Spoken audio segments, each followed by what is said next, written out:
Barry has an absolutely fascinating testimony. It's very unique. Not many people at all have experienced what he's experienced in the way he has experienced it. So I won't waste any more time. I'm going to hand it over to Barry. Thank you, Todd. Thank you. But first, I want to say it's been a real honor to be here. And I didn't know how many more of these conferences I would do, if any. So I'm honored to be here. There's a great crowd of people here. I mean, I've met so many interesting people that know a lot more than me, and most of you should probably be up here talking.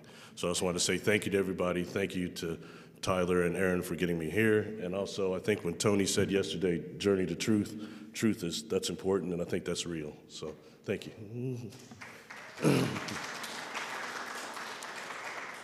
What we're going to talk about today is actually 3 different areas, and this time I was not going to show my contact experience, and I had several people contact me that actually aren't here saying you need to show those. So I will incorporate those too, all right? It seems to me. Oh, thank you. See, thanks. And I'll be switching around with these. Anyway, so I'll be showing you that too, but also I want to talk about some things that I used to kind of be in denial of that are actually not the separate classifications that we think they are, all right? So a little bit about myself. In 2010, I was actually on my way to work and had a little 2002 Trans Am, and with my very high IQ, I was only 2 miles from work. I wasn't wearing my seatbelt, and I got hit. And I went through 3 of the windows in there, including my T-tops, and I sustained 4 catastrophic traumatic brain injuries. And I died twice on the way to the hospital. I sustained a hematoma to the frontal lobe, hematoma to the brainstem, hematoma to the quarter lobe, and also what's called diffusal axonal, which is when I hit, my brain turned in the case. Okay, completely. And they said I would die. When I didn't stay dead, they said I would probably die from the swelling, but the creators saw something different, all right? And during the time I had a near-death experience, when I awoke, all right, it took about a month to remember who I was, about 3 weeks to remember who I was, which is when a traumatic brain injury person has what they call a clearing out. Everything comes back, okay, and you remember things, how to do math, all that type of stuff. But in the interim of that, I had to deal with the fact that I saw these angels when I was dead, also loved ones that had just passed. My uncle had just passed 2 days before I had this accident, and they're communicating with me, okay? And this was not like some dream, some vision. It's like I'm talking to you right now. And suffice to say that this gave me a very close affiliation with the death process. I'd studied the death process, the Tibetan Book of the Dead, all that stuff.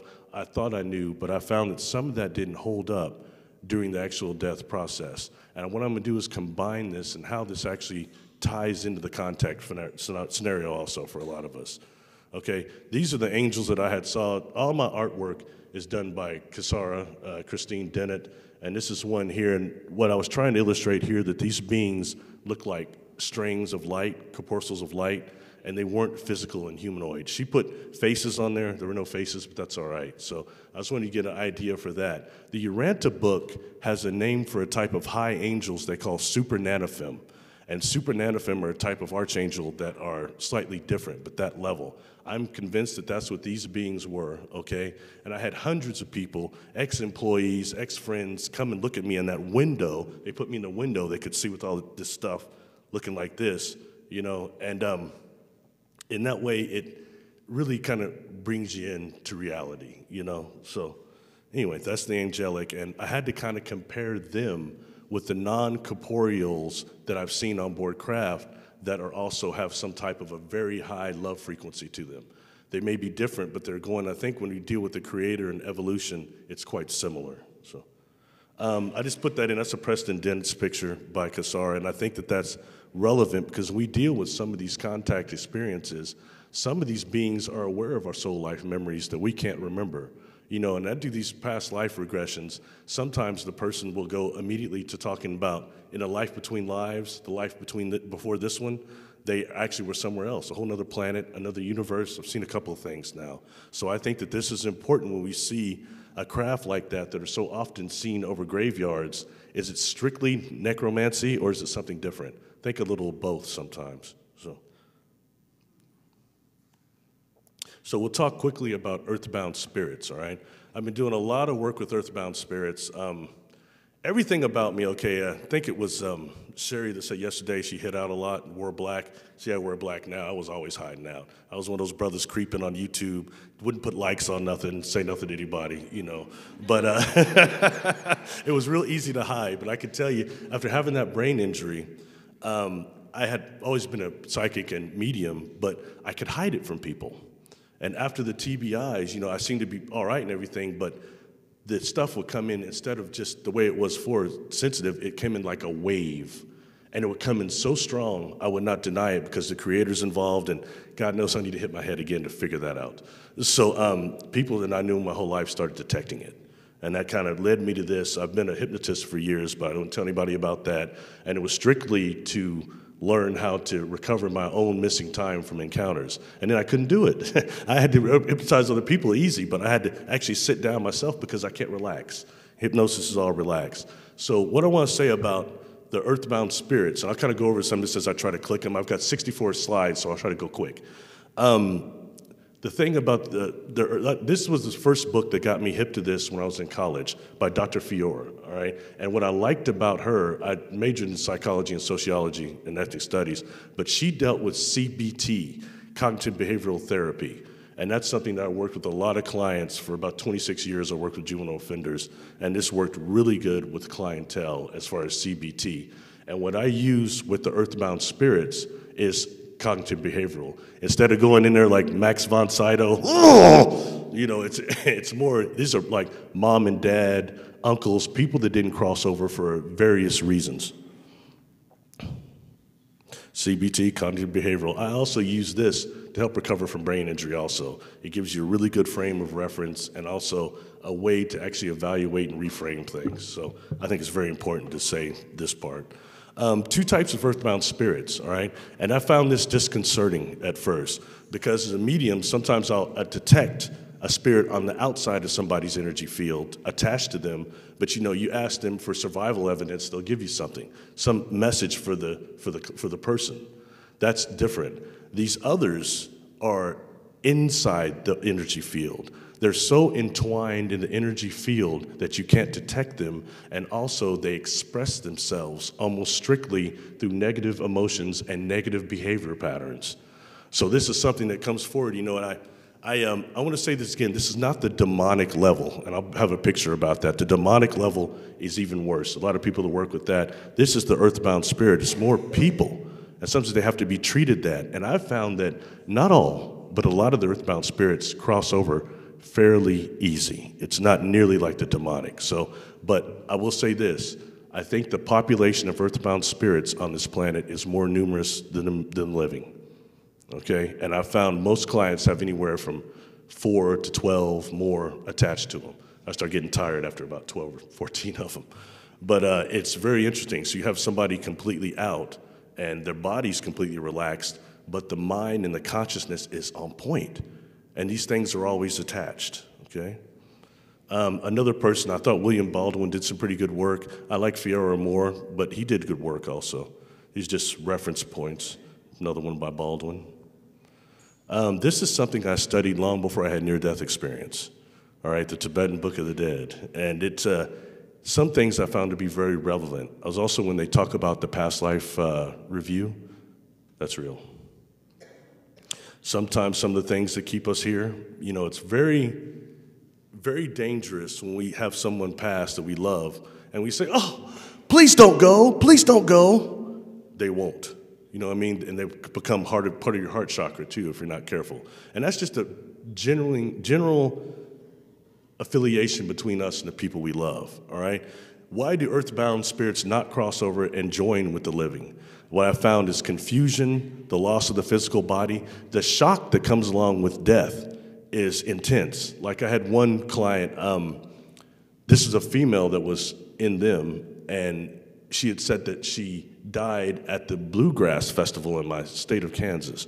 And she described having partying a little bit, arguing with her boyfriend, and she went out on the raft and fell asleep. When she wakes up, she sees her friends resuscitating somebody on the beach. So she jumps in and goes over to help them. And when she gets there, it's her. And then she went into shock, and I always ask the same things. How did they die? Okay, why did they not go into the light, and where did they join with the client at? And she had told me, she said, I didn't go into that light, I died, it was me. She went through the shock and said, I was only 18, 19, it wasn't my time. It wasn't my, then that light came, so I ran in the field and hid, and finally it went away. You know, I mean, I hear that quite a bit. Or this, I didn't go into the light because I've hurt a lot of people, and I think I'm gonna burn in there. You know, autosuggestion of the concept of hell, whether it be true or false, is very powerful, enough to stop from somebody going into the light. Okay, next up, trauma stemming from current and past life events. You know, something about the personality doesn't die, and when you go through a major trauma, it transfers to the next incarnation into your physical body and into certain places. And I'll go through their sketch about this. I mean, we have, actually, you can look that up scientifically. Our organs hold certain traumas, certain places. And I found that earthbound's attached to those places a lot, as so do demonic. So, feeling cheated, unfinished task. That's one of the reasons I didn't pass, I think, is because I wasn't finished. You know, addiction to property, I've heard that one a lot. You know, earthbound spirit will stay in a house, and most of the haunted houses I've been in, the real ones, they always have a problem with the plumbing. That black stuff coming out of the drains and stuff, you know what I mean? And that is a tip for that spirit normally to get the person out. When that doesn't work, then they jump into the garage and jump into the car, start messing with the fluids of the car. So these are things that we see traditionally in haunted houses. Generational curses and stored trauma. I know we have a lot of people here that work with that and experts on that. And that's so real. And the trauma that comes down from our ancestors, not just curses, but the trauma they had. When they die and everything, it goes into our cellular memory, into our organs, and it causes a lot of problems. Thinking it's a chance to reincarnate again. And I'm telling you all something, right? When I asked where a lot of these earthbound spirits would join with the people, you know what I've got a lot? The hospital. More than that, the incubator room. So, you know, you have, I don't know how many, I had a client not long ago, and they know how to protect themselves, so they're pretty good. But for those of us who know how to protect ourselves, the dark forces create these stresses on our shields. I'm a Star Trek geek, so it's like we got an Enterprise here, you've got Klingons shooting on it, Romulans, and it stresses our shields and creates these little cracks. And once the crack comes, they seep in and go right for the heart chakra, through people we know normally. So these are things just to be aware of, you know. Overwhelming feeling of negative emotions, hate, sadness, come from these earthbound spirits. And normally after I remove a few of them, people really feel it like a week later. They'll say, I was doing this and that, but I didn't realize that was somebody else. I always see the same thing. We emerge someone, they look at you, well, that was real. They were right here. They were always there, you know, for a long time. But just going to say this, okay? If you have somebody like, let's say, a male baby in the incubator room, you have a very older female, earthbound spirit, some of them are here for hundreds, not thousands of years, watching this child, thinking it could be a chance to reincarnate or to help it, and it merges with it. As a baby, that's not fair. It grows up automatically thinking it's this woman exhibiting these things. Is that part of the way you get Caitlyn Jenner? I'm not saying that's all of it, but I think it's a factor and needs to be looked at seriously. And it's not fair to any baby who comes in here to get automatically joined with an earthbound spirit. We need to alleviate that layer. This world's full of layers. Earthbounds, demons, they need to be worked on. Okay, anyway, and real quick, they've said that before. When they see the baby in the incubator room, it's a chance to reincarnate, they thought, because they hadn't seen the light for a while. I had this client, and this was an older spirit that joined with them. And it kept saying, well, you know, they're protected, but nobody else was strong enough to join with them, but I was. And he kept saying this. So before I crossed him over, I said, you kept saying the others, you're the only one strong enough. How many are in that room? She said, somewhere between 34 and 50. Trying to join with one person in the hospital. So you can imagine what happens when you're under anesthesia.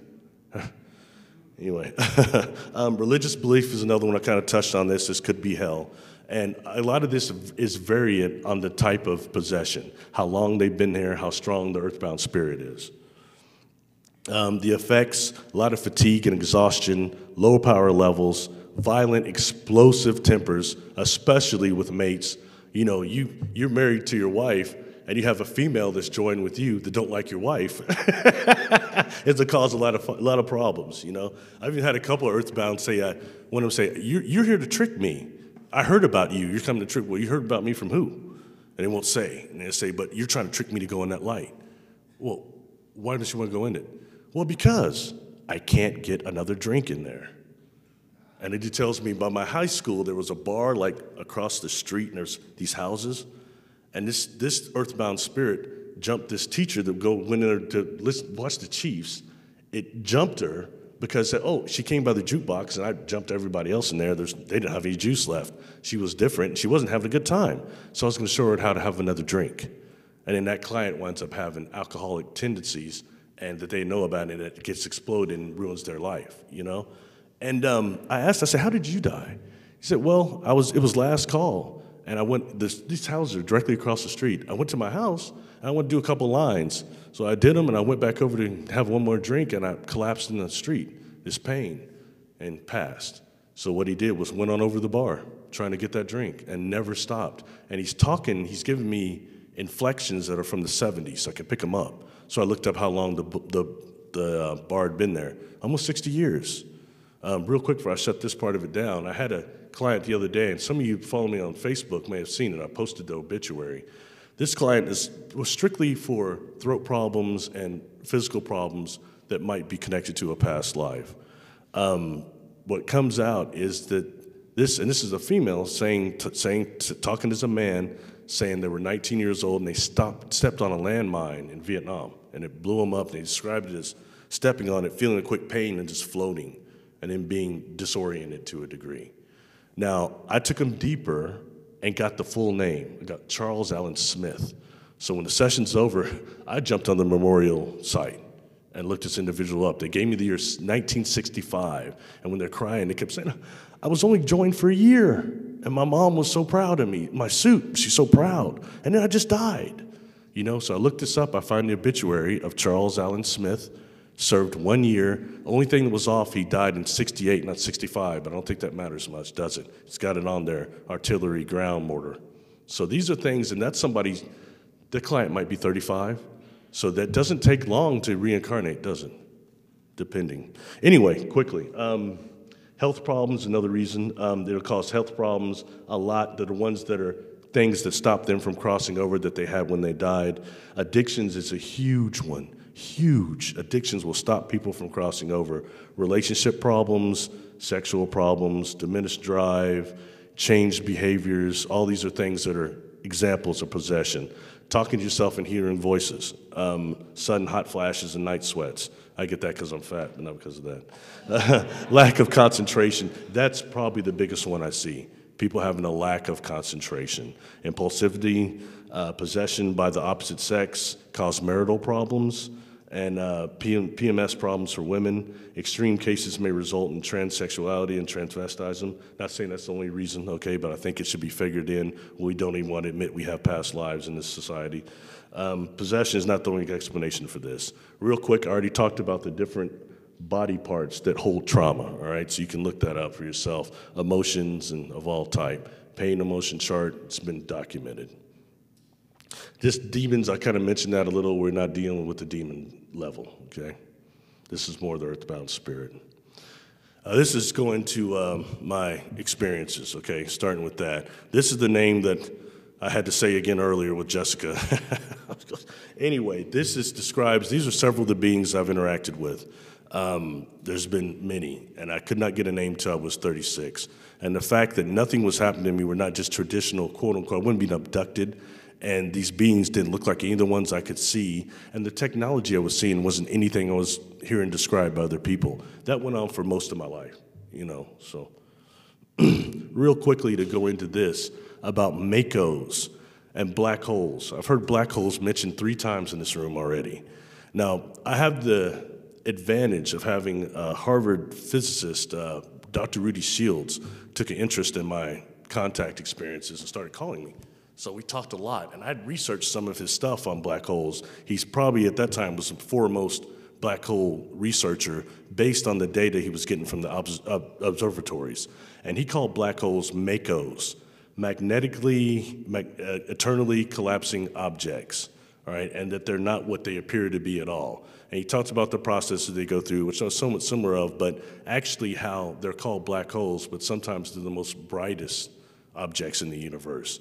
And what they really are the hard drives of the universe, all right? So I'm gonna describe that a little bit. These magnetic, eternal collapsing objects, that's kind of how they're created there, all right? And some of these are just pictures that I'll show you that he gave to me. He said these are good examples of the process itself through the nebulas.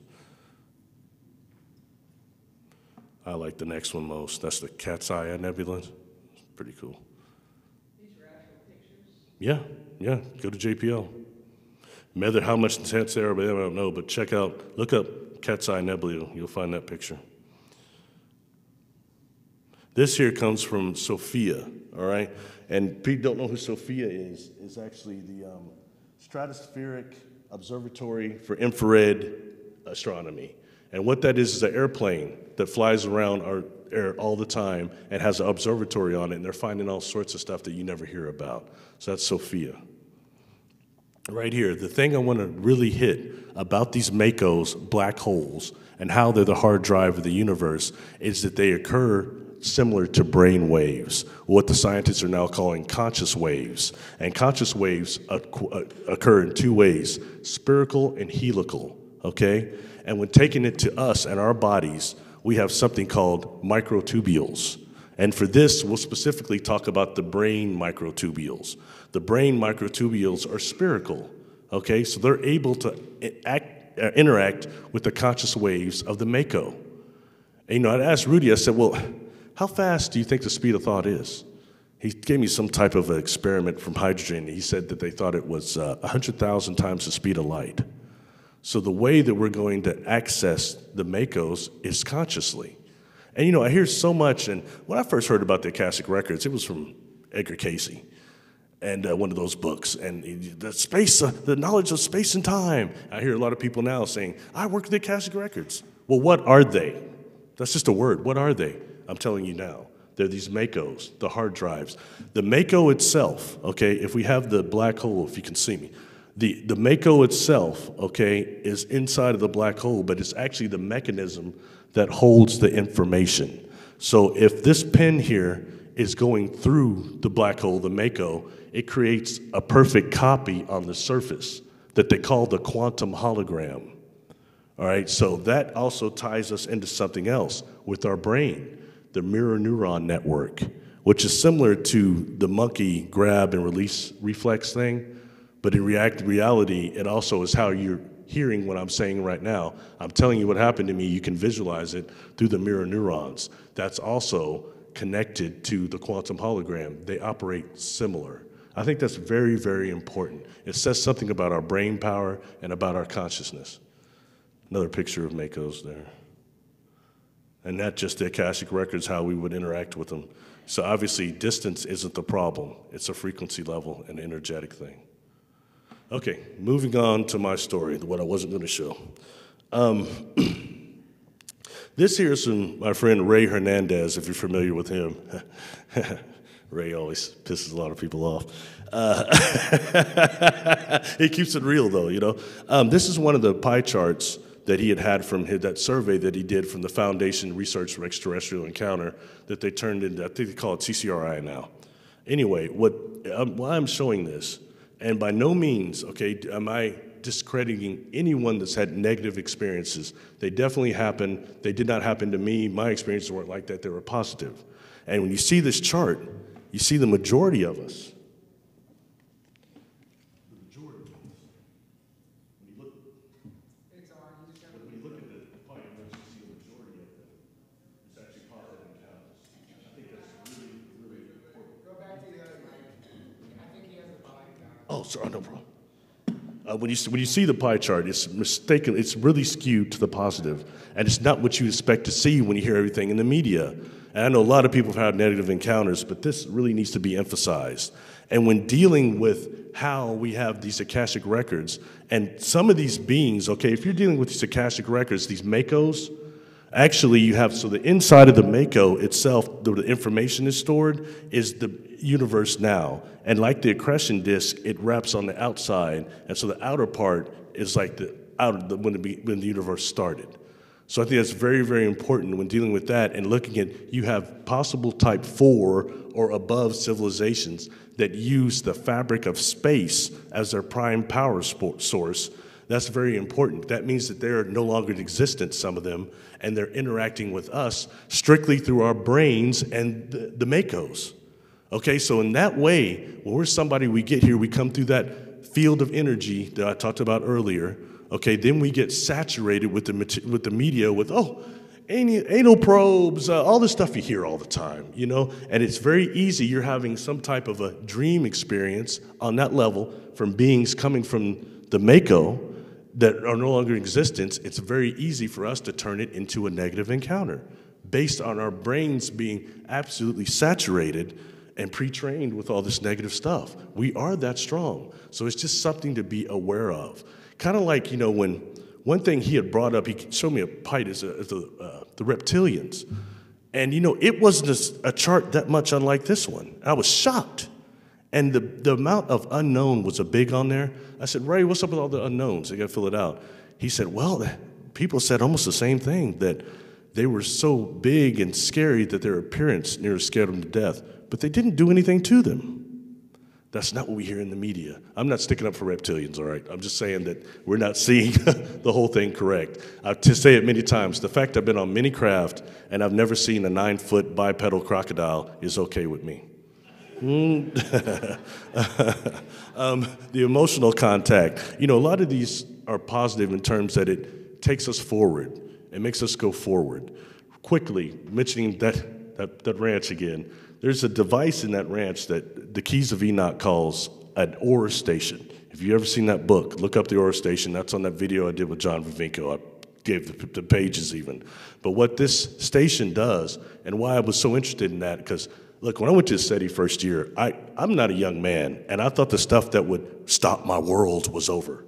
But apparently not. I went out there and got blasted. The first year in 2016, well, I got invited to speak again in 2017. I wanted to know what happened to me exactly, because I couldn't focus in and get in through the ships exactly, and all this Sasquatch leaving the rocks on my doorstep, all this crazy stuff going on out there.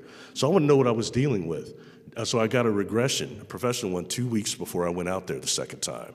And you know, I had to meet, I don't sleep good at night, especially out there. And 2-3 hours before dawn, I would sleep. I kept feeling like I was in that mountain or something.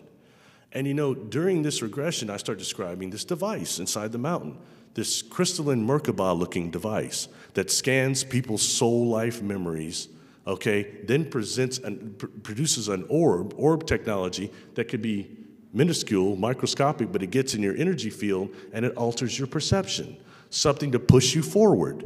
Those of you that have been out there, how many people have you heard say, well, I saw Bigfoot walking out the field, it just disappeared? You know, this thing will scan you. Like for me, I want to know what the first ships that come up out there, why come I couldn't tune in? I was standing out there by myself, it's 3 a.m., they're dancing, and I couldn't get through. So I want to know, what did my superconscious see? And I'm seeing this huge puma-looking thing on board this craft with the Swami jacket on, and you know, the links that look like they have the goatee? Kind of like that. And so I'm thinking, was this that device scanning me, saying he's never seen a real cat being, per se? So here you go. Got to be very aware of that. We had to do something I don't like. I know you all do, sky watches. No offense, but for me, when the ships come too close, you lose 5-6 hours of your life. It's really not that fun. Okay, be very careful of that. But for the sky watch, I wanted to, and at that time, it seemed like everybody was being criticized by, if you do this, you got to have multiple ships show up, or you're not a real contactee. So what I had everybody do was do this pineal gland exercise before, which is the most powerful one I've ever done, and it's from Dr. Thine. It looks a little bit ridiculous, okay? But when you do this, it really opens up your pineal gland. So once I got over demonstrating it, the whole crowd did it, about 100 people. And there was at least 20 people saying after that, I'm seeing this grid. I'm seeing a grid. It's the grid from that device scanning life memories from this life, I think. Anyway, food for thought, okay? I'm getting way off target. I digress. Anyway, positive encounters there. Okay, I'll put this up in a separate experience. These are childhood experiences. And it started off, I kind of was born awake, life memories that didn't make sense. You wait for them to get to the stuff in school. They don't. All right, when I was 7, I started having an individual showed up, maybe even 5, and it's this individual here, okay? And it says something what these beings can do through the optical nerves, because I perceived him like this. I thought he was just another kid, and he had on this hat. He's riding an old bike that had the Swin on it, the S on it, and then he's got this huge hat and these things that my mama used to call kitty cats. They're really big, and it looks a little odd. I can see that now, you know, and also he's telepathic. And I said, what school do you go to? You don't go to my school. You go to the school over there? No, I'm here visiting family. Well, you say, and you know, I assumed he was a kid because he's doing things like helping me build a bridge to a dam to stop the water from flowing down to my brother's washing his car like it's going to flood the world. So it's real important to me to make those dams. And he was playing with me doing that, so I figured he was a kid, you know.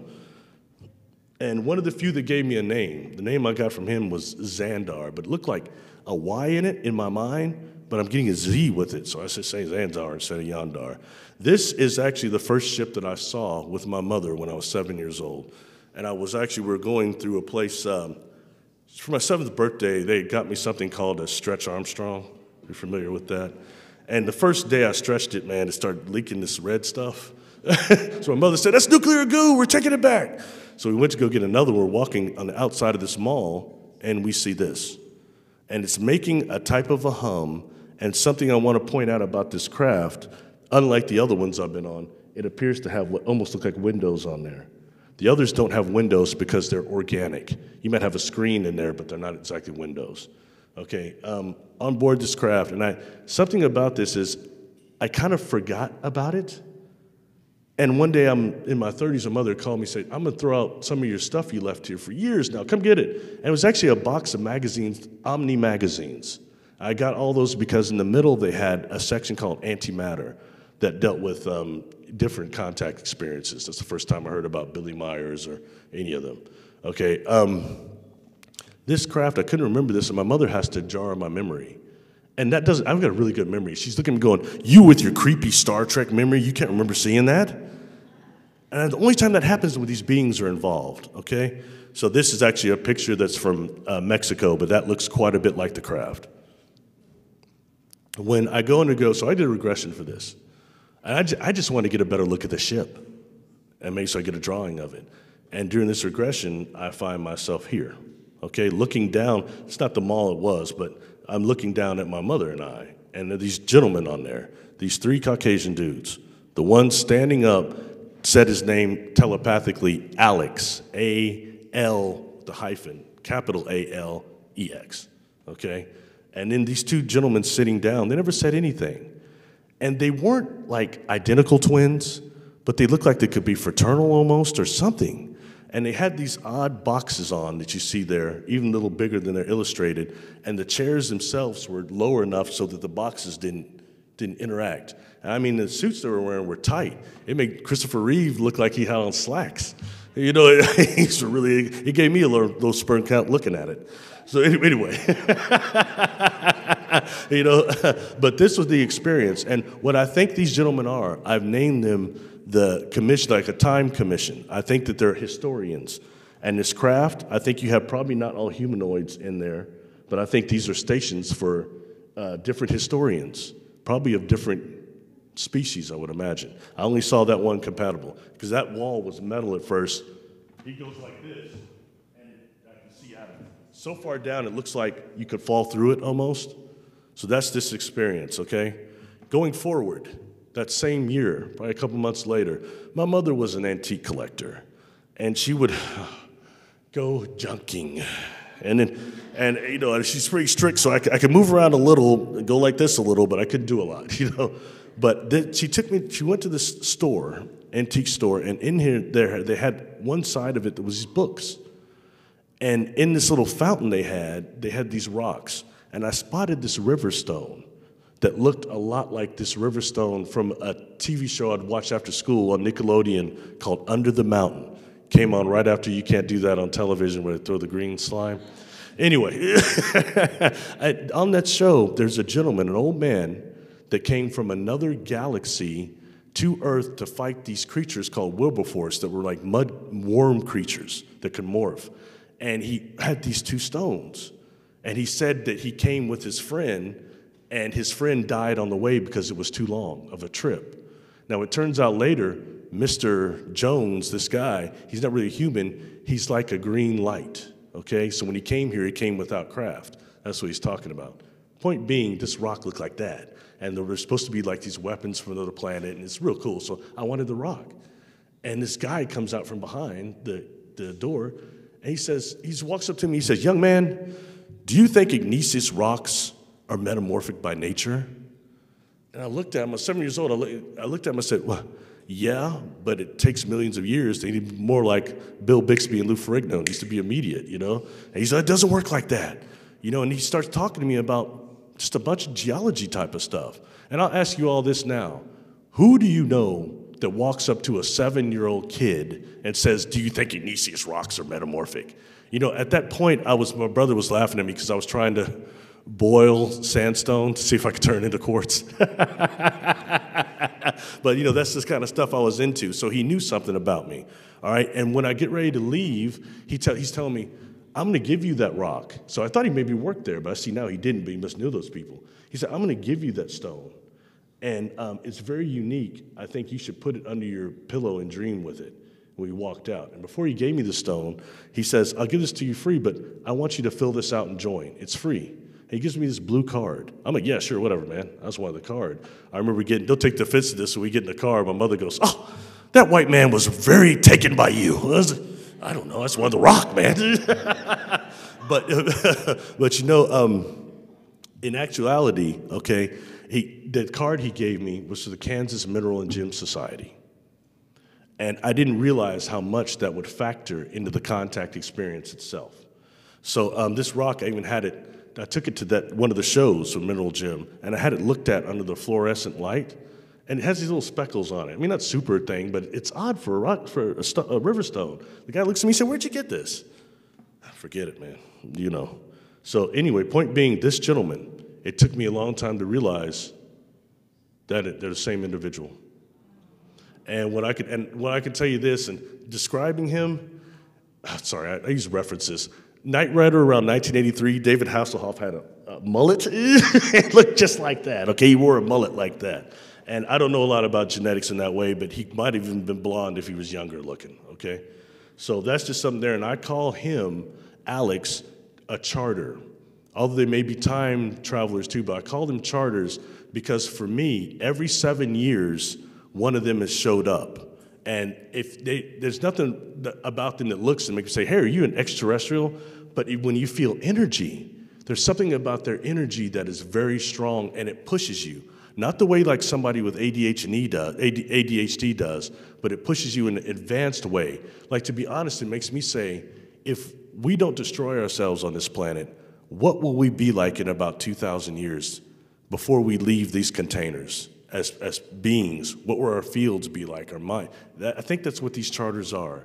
And you know, when I first came forward and I mentioned the charters, I got so many emails and people saying, "That's happened to me." Because they come into you every 7 years, but they come where it's like a library, an airport, a bus station, somewhere where somebody comes up to you out of a crowd and they just say some heavy stuff to you, all right? They say heavy stuff and then you go, "Whoa," and then they just go back in the crowd.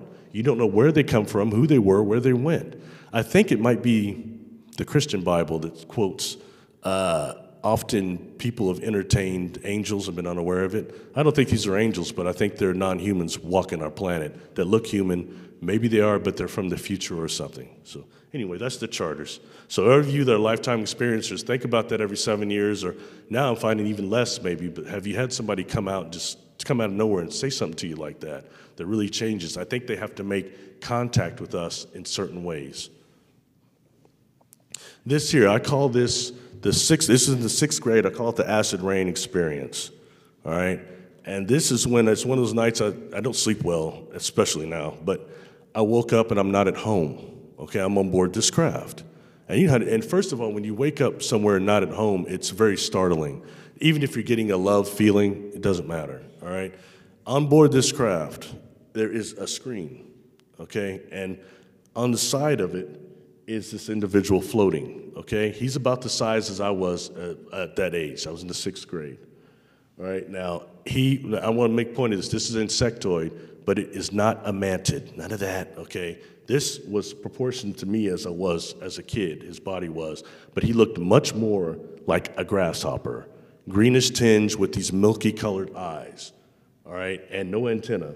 And, you know, I'm realizing something. I know this individual. He was the kid that was helping me make dams. But he didn't seem like this. And I know my brother saw him. My brother was said, "Hey, there's a big old grasshopper you're playing with." I didn't, you know what I mean? So, yeah. And, you know, he come around a few times when I was a kid. But this time he's hovering like that. And, you know, and what's disconcerting for me is that all of them, they answer my questions telepathically before I can formulate them in my mind. That's disconcerting, all right? I'm going to ask, first thing is, who the hell are you? Where are you from? What do you want? Because what if it's a demon? You know what I mean? And he's telling me immediately, you won't understand. I'm like, no, lay it on me because I watched Dr. Who, so I thought I was heavy. He says, go 900 million light years out beyond the space-time continuum. I didn't know what that meant. He says, that comes to what I talked about with Jessica. He says, you don't know what that means telepathically, go to the 3rd and 4th planets outside of Pluto. Those are bases we jump off to deal with the density, yada, yada, in your solar system. And he said something, he told him something else. On your planet, we have problems with the microwaves and metals in the atmosphere. They're very dangerous for us. So I call it the M&M effect. You know, you think about how many particles that they're showing now we actually do inhale. It makes a lot of sense. So anyway, so that's what these ships were doing. We're over this pass. It looks like it's a mountain pass, snow-covered. I never seen anything like that before, okay? And these ships look like they're pulling up like clouds into them, and then the light's emitting. And he starts telling me telepathically, we're trying to change the acid rain. It's very bad for your planet. It's coming from the M&M thing I just said. And acid rain, I'm thinking back, are you lying to me? No such thing, you know? The experience ends probably a month later, less. I'm in my 6th grade class, and my teacher would have us read on Fridays something called Scholastic News, World Events. And this one, she would have somebody stand up there and read the main article. Traumatizing for a kid. You better make sure you read good, or you could get dogged. You know, and she had me come up and read this one. I'll never forget it because the front of it was the Statue of Liberty. And the article I read was about the Statue of Liberty, that year being closed down, part of it, to be repainted and reconstructed from acid rain damage. I remember reading that. Acid rain, I said it real loud, everybody started laughing. But it wasn't a joke because I'd heard that from them. So that makes it real. And that's when my experiences crossed over from definitely not just being night stuff or delusion to being reality that affected my daily life too. So I think that's important when we come to that point. This is something that was in the back of that room, and I've seen it before, in the back of the ship, and I've seen it before. No windows. She put windows on there, no windows. But this is what I used to think was an engine. And it looks somewhat similar to one of those plasma devices that Keisha had made that no one's actually really seen. Anyway, but these things, okay, first of all, these crystals inside were huge. When I say that they're about the size of a basketball goal, maybe 9, 10 feet up, and about 3 feet wide. And they're wrapped with what looks like, to me, it looks like copper, all right? And what's different about these, and Kasara couldn't put this in, she didn't put it in here, but the crystals on this and the other ones I've seen them using all have chemical or bioluminescence inside. They're glowing. This thing starts spinning, these crystals start spinning, and they're spinning so fast I almost can't see them anymore, and I'm hearing this basal hum, this really deep hum. And he starts putting in my mind, he's saying, this cannot just power Legion ships and small planets, it can also heal human flesh. And I wonder if that has something to do with the hum I was hearing. Because I had not heard that again until the old doggone video with Leonard Nimoy. You've got the elder on the rock spitting that thing they call it was a bull roar, I believe, the beetle with the thing in it. It goes, woo, woo, woo, woo, woo, woo, woo, woo, woo, woo. I heard that before with that. So that's something that's food for thought, all right? And now looking at this, knowing what I know now, not just do I think it was an engine, a power source, I think it's a brain. I think it's a powering brain for a craft or a base, whatever that thing was. This is Xandar again. This was one of the first sketches she did. The uniform was not correct, so I got her to get it right. That's the right one there. Just thought you'd just enjoy that. Grasshopper, I told you he looked more like a grasshopper. Time for a change about probably time, I imagine. These are adult onset experiences.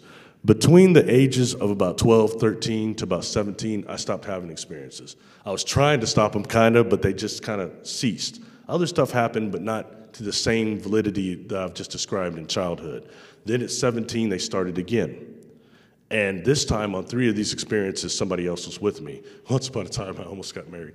But this individual was with me on 3 of the times that we have missing time. And you know, it's one thing when these ships come, you see the ships and everything, you can think you're checking it out, then all of a sudden you're standing there and it's like 5 hours gone. You know, you really want to find, for me and her, it was more that right after the experience was over, I have a crystal clear of what happened. I'm like, I'm one of them cats that when you were a kid, you go on a field trip, you wouldn't have liked me. Because I'm going, what's that? What's that? What's that? And I would run off from the group and stuff like that. You know, so these experiences to me felt like that, kind of like almost being on a field trip of some type. But the problem is, the further you get away from the event horizon after that experience, the more it starts to fade, and the retention of memory retention gets hard. As my brother Mitch would say, it gets like, you know. This was the ship that I saw it actually morphed. And you know, it looks somewhat similar to the craft illustrated by George Adamski, however you say it, in that he has these balls in the bottom, but the one I saw had 4, okay? And I actually think those are more like probes, actually. This actually pulled me in, and what it is, I went out to the country with my woman, and the truth is, I said, let's go meditate out here and find a cool spot. But the truth is, we're in college, and I was trying to, you know, anyway. So, yeah, I wasn't trying to see UFOs, I promise you that. You know, and we're up there, we're meditating, and this thing, and I started doing what, like, Paramahansa Yogananda would call the inward revolution.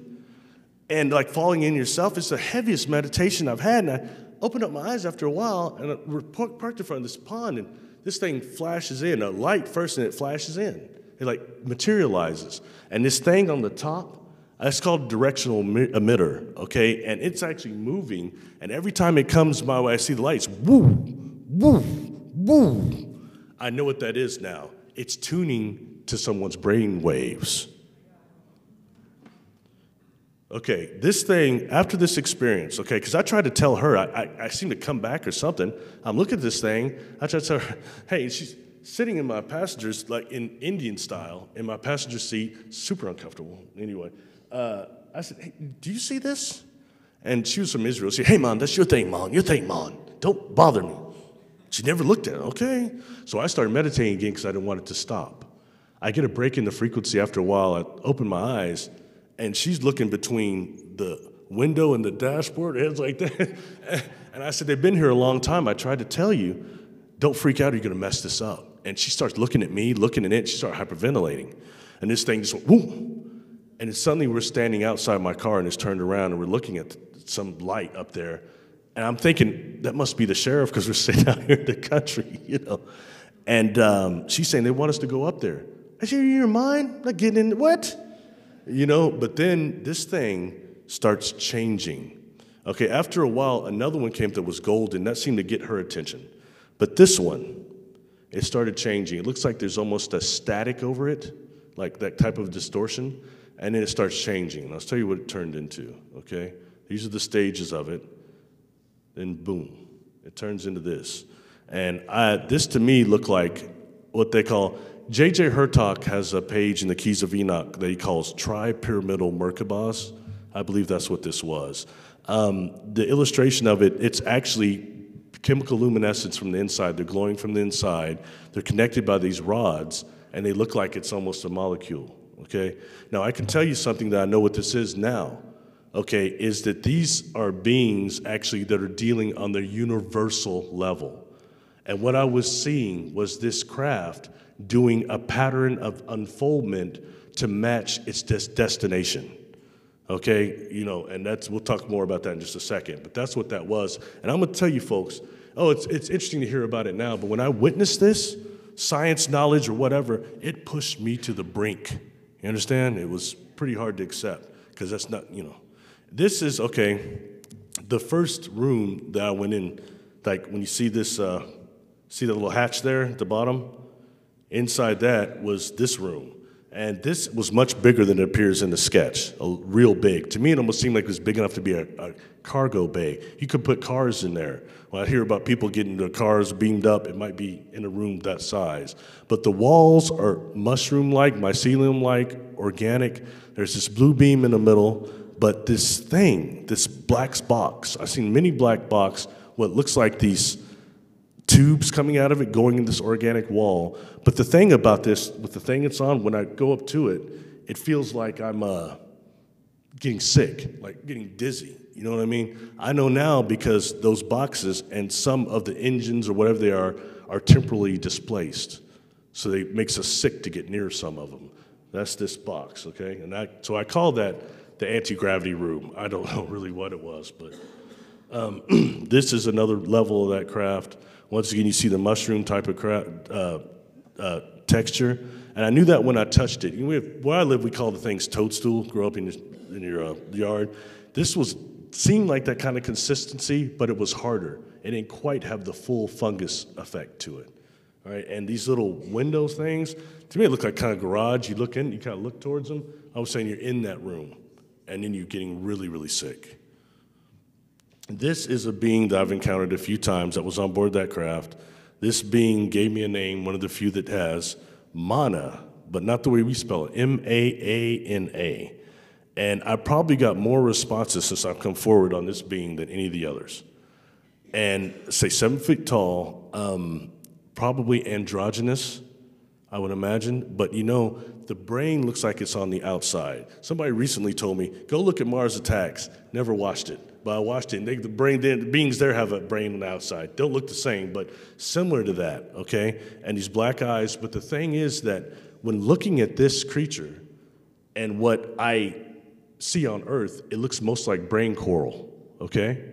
And you know, I started asking, why did some of these beings all come forward when I was younger and then they didn't? Or others come forward and they step back? You know, this one, I wake up with this thing tripping out on bleached coral in the Great Barrier Reef. And I didn't even know about that. So I started researching it and how much of the bleaching is killing the coral there and how that's going to affect our planet. And then that takes us into something called supercoral. And supercoral is stuff that are evolving to actually that is resistant to the bleaching effect. So this leads me, because I wonder, like, why are these beings not just interacting with me, why are they interacting with the Earth matrix? You know, so is this a type of brain coral that is from the past and went galactic, or from the future and goes galactic, or does it matter? Food for thought, okay? This is that craft, okay? The rooms, several rooms on there had these eggs. You can see these eggs here. These eggs look like to me like they were glass on the outside, metal on the back, and like a glowing core going into the organic wall there. And you know, there are these lights floating around in all of them. And you see some beings that look small, like smaller manas. They look kind of phased out to me. You can kind of see through them a little, all right? Mana, not, totally solid. So anyway, I assumed that these were power sources or something. There's this mist in these things, and they're on every room I was in on this craft. This year, I go to the side, and I see this hole, and I try to look over there, and I got sucked down into it, got really sick, and suddenly am here, okay? That's what makes me think that the balls underneath the craft might be some type of probes. This is the room. Now, I'm going to always keep it real with you, okay? Kasara got this really good, but I could not find the seat that Xandar was sending. It was like this little white seat kind of thing. I couldn't find a representation, so I told her, just put in the Captain Kirk's seat. Anyway, but the others are, so you see multiple beings here. Xandar, one similar to Mana, okay, and they're standing in these like standing up stations. They're kind of standing, and you see a smaller egg in the back. And it appears to me, first there's a metal roof, it looks like. He does something, this thing moves over, and I can see, okay, and it looks like we're orbiting some type of a planet or something. We go down, it's all sort of, a lot of like, maybe destroyed by nuclear waste or something like that, I don't know. And he didn't tell me exactly, and then we take off and you feel that bump. You know what I mean? It's not like it's just a bump. It's real strange. But anyway, I think that, I don't know if they were trying to show me that that could be Earth's future, Earth's past. If it was even Earth, I don't know. But that's that experience, part of that. Another room in there. This is coming towards the end of this, okay? I had to get this one redone because the being was very brown, not a gray, okay? There is a machine in this room that looks a lot to me like almost a table that goes like down like that. And it has like metal on the top of it to where it looked like if I were to hit it like that, it might have popped open, all right? This being is in that room, cuddling this machine, this device. And something that is different about this being that isn't illustrated here, the eyes were like twice the size. They were huge, okay? And I'm watching it like, you know, what? And all of a sudden, it says, this is malfunctioning, you need to fix it. Fix it? I ain't seen nothing like this in my life. You know, and then telling me, you made this. Not in this body, I didn't. And then she does, and I could feel sadness, but then all of a sudden it's like I was being lifted up and floating towards her, and I smashed in that, like my nose actually smashed into that melanin dominant eye there. Okay, and I'm getting all this information of sadness. She's saying, this can hurt somebody. Hurt somebody? You know what I mean? But it says a lot in terms of, I'm pretty sure she used her optical nerves to actually dislodge my dream body, my energy body, and bring it towards her. Yo, I don't know any people that can do that. That is a very serious consciousness for any being to have, I think. Again, food for thought. So I call this the mother of the hybrid. And I was hoping that, what's her name, Geraldine would be here. I want to see if she's ever seen this. She's supposed to be hybrid. So, different experiences, different people, but that's what I'm pretty sure this being was a caretaker of hybrids of some type, although I did not see them. Okay, this is the last room on there. And at this point, what happened in that room, okay, after the bilocation, when I'm suddenly back across the room, I start getting really, really sick. What they call put in my mind, temporal aphasia, because the vibration and the dimensions of the craft you're on are not the same. The outside and inside of the craft are not the same dimension. But inside is enough for us to meet me halfway, but I'm getting really sick. I mean, I know now why I hate merry-go-rounds. It feels like that when you get off, that dizziness, or when you go down on a roller coaster, you lose your stomach like that. It felt like that, and you're getting telepathically bombarded. You're seeing technology you don't have a frame of reference for. Okay, it's kind of mind-blowing, but I was about to pass out. And out of one of these eggs, two of those lights emerge, a yellow one and like a pinkish one attached here and here. And I start feeling better. And during the regression, I'd say, I think they're changing my time field or something. Next room I go into is this, 'cause I never knew what it was, but this is the next room. And I call this the hyperbaric chamber. I think that's what it was. It was too small for me to be in. I've got some backpack on, and it's like this. I can see the tube going up in the ceiling, all right? And it's like pumping or something, but I don't feel anything. And I'm looking at these three beings standing there. They weren't Xandar, but looked like them. And I'm thinking, why the hell am I in here? It's too tight in here. Then I start seeing what looked to me like, those bouncy balls kind of look like Jupiter a little bit? The super balls? Anybody? They look like those floating around, okay? One came close, and all of a sudden I feel like I'm descending, and I'm looking at my ex sitting in my car and looking at that ship, So that's what actually had happened. But I'm pretty sure what this is. I had a friend that had mentioned he's a scuba diver and moved to Florida, and he said he had a friend that had the bends. And he said they have to put him in a hyperbaric chamber every so often. I started thinking, that kind of seems similar to what that is right there, I think. Okay, another time, another place. Real quick, fireflies. I hear a lot of people saying that deer and owls have been attached to their contact experiences. For me, it was fireflies. several times. I mean, to the point to where I went out to the contact spot. There's so many of them out there. There are literally hundreds of males flying around, and the trees are going whoop, whoop, whoop. So I have no doubt, I don't care what anybody says, that fireflies are aware of the light ships. They have some type of biochemical luminescence themselves. I think is a lot more than just mating, my opinion only. When talking about John Vivinco, he had mentioned to me that his team had done a remote viewing of some very unique fireflies in the Amazon, I think, that were no longer around, that were gone and destroyed, I guess. And he said that when they viewed them, that they found that these were actually fireflies from another dimensional planet, and what they were doing actually were here to investigate that part of the rainforest because those certain fireflies here were their brethren, and they want to know why they were destroyed. Fascinating, you know, food for thought. This is a separate experience, okay? Different one. Now this happens here, what I think it was a pure conscious craft. I tried so many times to reproduce what happened at that spot out there. Even to the point I tried to take in some real good mushrooms. I freaked out, but I didn't see no spaceships. You know, but this is, so what happens here, we're out here, and it feels like all of a sudden the ship is materializing around us. I don't know, because you look at me and say, something just happened, and it happened again. You know what I mean? And I'm seeing something. This thing, okay, comes down from the ceiling. Once the craft actually materializes around you, okay, this thing came from the ceiling, and they were calling it a synaptic helmet. And this thing was way too big for my head, okay? And it had these things on it. And they put over there saying that it's needed for a frame of reference for the contact experience. I know more what that means now, okay? Not being harmed or anything. It seemed like there was an oxygen thing attached to it also. Next room in this craft. This is the one that especially caught the attention of Dr. Rudy Shields. He wanted to know more about this. This was the next room, and in this room, there appeared to be these like wormholes that are opening and closing, and there's a big black beam in the middle of this, and I was so sick and dizzy in there, I had to grab that beam. I won't forget it. It's spiral, but I could grab it. I'm holding onto that, and these wormholes are opening and closing like all over me. I'd say maybe 12 or more, and at one point I have this like pink energy ball jumps on the ground, and it starts unfolding like a sunflower, like my state flower. It starts unfolding. Then it jumps into one of these portals. That one closes, and it comes out of another one. I'm real quick. And I'm hitting, we're like fish out of water in your density.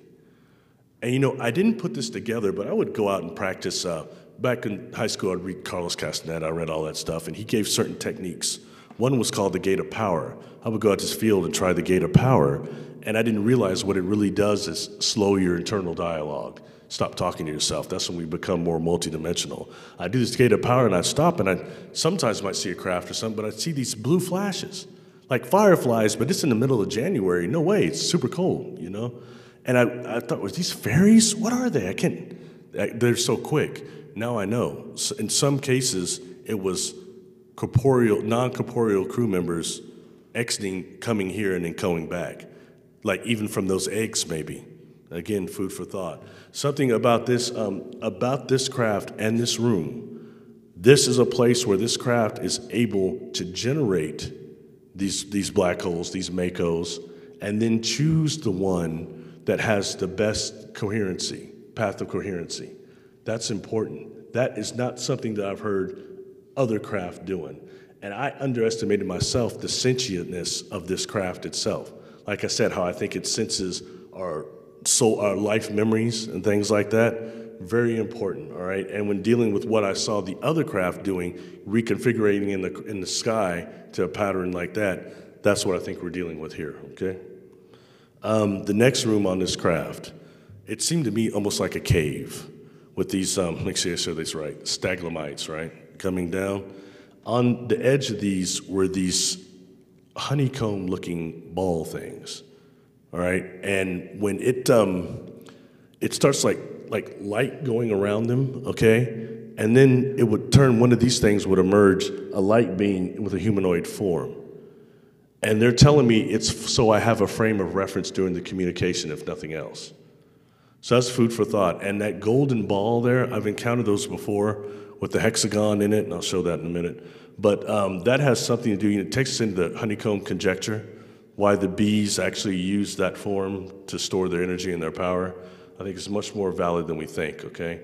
And this type of a golden energy, I've been told they called it the living light, and also AGLE, angelic golden liquid energy. I've heard that several times, so food for thought. Another time, another place. This is another experience where this is also with my ex, and her whole family was moving, and they had this trampoline. Her parents were gone. We were sitting out there on the trampoline, like meditating or something. I started seeing like this cloud come up. It's like circling over us. She didn't see it at first. And I'll be honest, it was real cool, but I thought it was because of my great advanced knowledge of orgone, and I was building cloud busters, so I must be bad, and it was doing something like that. But in reality, it was something they were doing, okay? And lost 4.5 hours on this. With her, on 3 separate experiences, I lost over 4 hours of time each time. So we're looking almost 20 hours of missing time. And for so many years, I went by, I'm not like Travis Walton. I'm not like Barney Hill. I'm a conscious experiencer. But the truth is, what I could remember for the amount of time I was missing was very fleeting. So anyway, in this room, when I walk in, when I go into it, there's this bed there. And the bed is really low, about this size, okay? And these little blue guys, I'm getting telepathically, they're asking me to lay down on it. I didn't know, because it looks like to me almost like rubies, diamonds, all with points on them. You can see there. So it looked like you lay down on it, cut your back. They were telling me it wouldn't. And I just did it. I laid down, and there's this light that seems to be going underneath me, like almost a copy light. I said, are you copying me? You know, and then these guys have these little devices with them, and they look to me like they were crystals on these rods with fiber optics on the end of them that were moving. And they're moving those around me. They're not touching me with them. Oh, what are you doing? You're not copying me. And they said, no, you were awakening the light quanta of your DNA because you don't believe in yourself and you're not awake. I said, I am born awake. Not enough. And you don't believe in yourself, and we find it painful. These little guys, and that's what this experience was. I was not hurt or anything, but that's as close as I've ever been to being experienced. And that's what this experience was. I was not hurt or anything, but that's as close as I've ever been to being experimented. And that's what this experience was. I was not hurt or anything, but that's as close as I've ever been to being experimented on. And I remember feeling after this whole experience very elated, you know. That's the device. That's one of these Andromeda people. Something that is interesting about these little people. I've been asked before. That's as close to anything as a gray I've seen. When I was laying on that thing, it seemed like they were very concerned about me, more than just workers. You know what I mean? I think that's important. And these blue suits they had on was similar to the blue color they were, but they had looked like these light blue, white racing stripes on them. And I'm getting in my mind that those are actually fiber optics similar to what we're seeing in the rod and how they actually symbiotically communicate with the craft. This is an experience. I was no one here. I was by myself. And I get approached in my house. I fall in this, my pineal gland starts vibrating, what they call inductive linkage, about 3 o'clock in the morning after I've been walking. And I start feeling, I see these like light beings, okay? But they feel like around me like static. And I realize now those are actually my guides sent to distract my physical body. Because I lost 4 hours on this one, but it was a conscious experience, I thought. I'm communicating with these beings I thought were my guides. In my mind's eye, I could see colors on them. Some of them look like they're moving like the way the spiders do on water. You know what I'm talking about, they walk on water? They're moving like patterns like that. But I want to know, why did I lose 4 hours on that? When I get the regression, I'm in front of my bilocated, my energy body is in front of these 3 beings. I called them throne beings because it looked like they were on thrones of light. Their heads were going into space, like moving into space. And one of them actually stepped forward to me, okay? Said, Berndetti is the name. They look like they have these quasi-crystals in their chest that are glowing. And this being gets into this chamber that creates around it like this chamber. And it looks like there's something near its head, but its head is still going into infinity, like it's being harnessed or something. And I'm getting information that they represent the soul groups, 3 of them anyway, and that the chest, what you see in their chest is a soul group. I'm blue soul group. And that's why I was always seeing those blue flashes, blue stuff on these craft, blue, blue, blue, blue, blue. I understand more now. So that's food for thought there. And I got a lot of responses from these beings, actually. They came in 3, there was 3 of them, and they had told me, they gave me a name. It was Pleiadian. And I'm not really into that. I said, like Pleiades? No, we're over that sector of space. And I'm down near this thing, and it looked like these rings are moving. And I'll tell you, when I saw years later, Contact came out with Jodie Foster, the thing they dropped her through had similar with the rings like that, but inside is this golden ball, another one of those with the hexagon on it, all right? And this thing is obviously harnessing it, and it's emitting a column, a polarized light going up all the way, and these things, sorry, I'm just yelling, these things right here are actually decks. Right? I'm down here, and I can see up here what look like people phased out kind of around here. So I want to go up there. Then suddenly I'm just kind of up there and about to throw up. And these people look like they're phased out, and they're touching what I've been putting in my mind. They're touching the living light, one at a time. And I'm going to tell you something. 2 people that I saw in that group of about 8 people have come into my personal life. One would be Susan Manwich, any of you that know her. Okay, I'd never met Susan, and another individual that I saw on this craft told me, "Hey, you got to watch this lady's this lady's show. She put up something called ET Evolve." And when I see her on the screen, oh, well, I saw her touching that light. And this came from an individual named Bill Spicer that actually got me to come forward with that snake Australian guy. Bill was he's an engineer and a pilot that actually worked with my father that contracted. And he was an experiencer. He kept going there and talking. My dad's father was 85 years old at that time. He's going and saying that stuff. And I said, "You need to talk to my son. He's insane like you know." And but when I met Bill, actually in person, he is somebody I saw on that craft.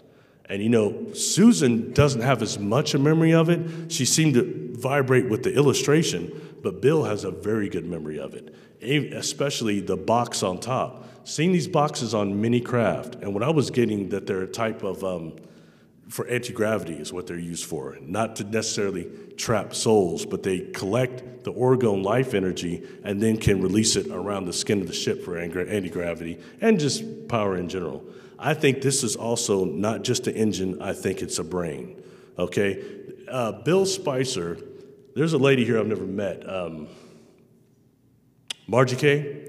She's friends with Bill, and I saw her in her counter. There's a book called Fast Movers that Bill wrote, and he's really good with quantum physicists. It's probably worth looking at. And bless his heart, he got me to come forward, but he did it. Anyway, we already talked about this. This one is deactivated. When it was activated, it looked more like that. Okay, a lot of light around it and stuff. This here, went over that. Oh yeah, I'm always looking for similarities as I get out of here, okay? I'm always looking for similarities. One day I come across this Star Trek episode called Spock's Brain. It's the one where the lady just shows up on the bridge and took his brain and put it in the central complex of some city on a planet. And when they go back down there, they find out how she did it, and there's this helmet. And McCoy puts it on, and he looks like that. A kid could put it back in. And that's so I kind of think that, where did that come from? You know what I mean? Where do all these references come from? When I see something like that in entertainment, it does something. I think it means something, all right? Sorry to take all your lunch. Thank you.